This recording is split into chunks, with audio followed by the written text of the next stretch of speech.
இன்றைய ஆத்மீக தேன். எரேமியா 32:27 உங்களுக்காக நான் வாசிக்கட்டும்.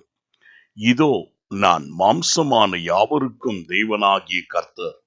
என்னால் செய்யக்கூடாத அதிசயமான காரியம் ஒன்று உண்டோ? ஆம் பிரியமானவர்களே, என் தேவனாகிய கர்த்தர் தாமே மாம்சமும் இரத்தமும் உடையவராய் இப்பூமியில் வந்தபடியால், இதோ மாம்சத்தில் பிறந்த போராட்டம் நிறைந்ததான மனிதனுக்கு உதவி செய்ய வல்லவராயிருக்கின்றார்.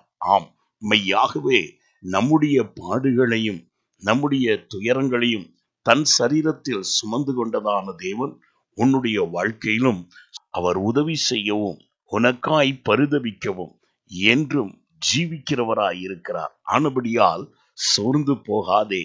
இதோ தாயின் கருவில் இருக்கும் பொழுதே உன்னை சிருஷ்டித்து உன்னை உருவாக்கினதான தேவன் உன்னுடைய சகல அவயங்களையும் ஆராய்ந்து அறிந்து வைத்திருக்கிறார். ஆனபடியால் இதோ உன்னுடைய வாழ்க்கையில உன் சரீரத்திலும் உன்னுடைய மனதில் தோன்றுகிற பலவிதமான குழப்பங்களுக்கும் என் தேவன் அதிசயங்களை செய்ய வல்லவராயிருக்கிறார். அவர் மேல் நம்பிக்கை வைக்கின்றவனாயிரு.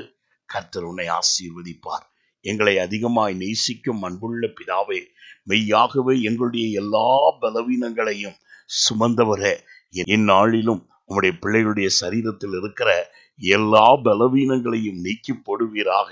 நீர் தாமே மாம்சமான யாவருக்கும் தேவனாகிய கர்த்தராய் இருக்கிறபடியால் இன்ற தினத்திலும் நம்முடைய பிள்ளைகள் எந்த போராட்டங்களில் கடந்து சென்று கொண்டிருக்கிறார்களோ அதிலிருந்து விடுதலையையும் ஆரோக்கியத்தையும் ஜெயத்தையும் நல்கும்படியாய் ஜெபிக்கிறேன்.